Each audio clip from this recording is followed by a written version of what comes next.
अस्सलाम वालेकुम प्यारे बच्चों, हमारी आज की कहानी का नाम है टिल्लू भैया और रानी शेरनी।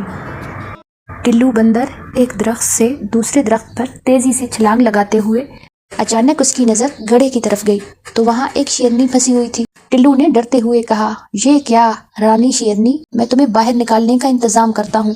टिल्लू कुछ ही देर में कहीं से रस्सी ढूंढ लाया और कहा, ये लो, इसे मजबूती से पकड़ लो और बाहर जाओ। देर बाद रानी शेरनी रस्सी पकड़कर बाहर आ गई।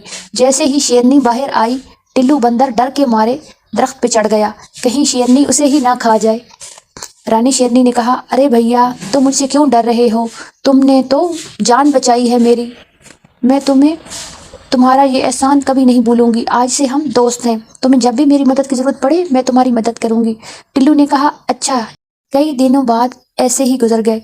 कई दिनों बाद ऐसा हुआ कि दोनों की आपस में मुलाकात नहीं हुई, मगर एक रोज रानी शेरनी ने वाकई अपने दोस्त के एहसान का बदला चुकाया।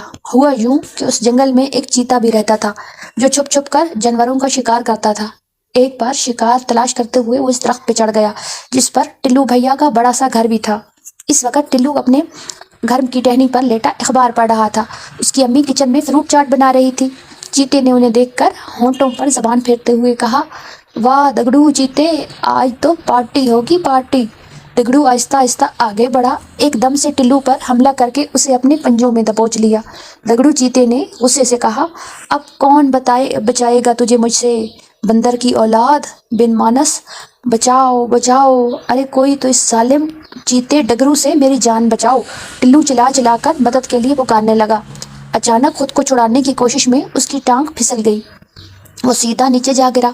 दगड़ू चीता भी फौरन छलांग मारकर नीचे आ गया और आहिस्ता आहिस्ता बंदर के पास आते हुए कहने लगा, अब तो तुम्हारी टांग भी टूट गई है, भाग भी नहीं सकते तुम। लेकिन अचानक से दगड़ू रुक गया और डरते हुए कहने लगा, रानी, तुम मेरे रास्ते से हट जाओ। रानी ने कहा, नहीं हटूंगी। तुम्हें नहीं पता तुमने किस पे हमला किया है? मेरे दोस्त पे हमला किया है। टिल्लू मेरा दोस्त है। एक बार उसने मेरी जान बचाई थी। फिर रानी शेरनी ने दगड़ू को बहुत मारा, इतना मारा कि वो दुम दबा के वहां से भाग गया।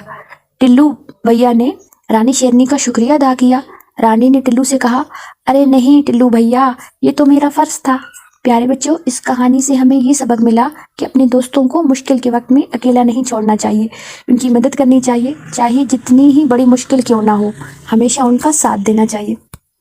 प्यारे बच्चों, अगर आपको हमारी आज की कहानी पसंद आई है तो आप हमारे चैनल को सब्सक्राइब करें, अपने दोस्तों के साथ शेयर करें और लाइक करें।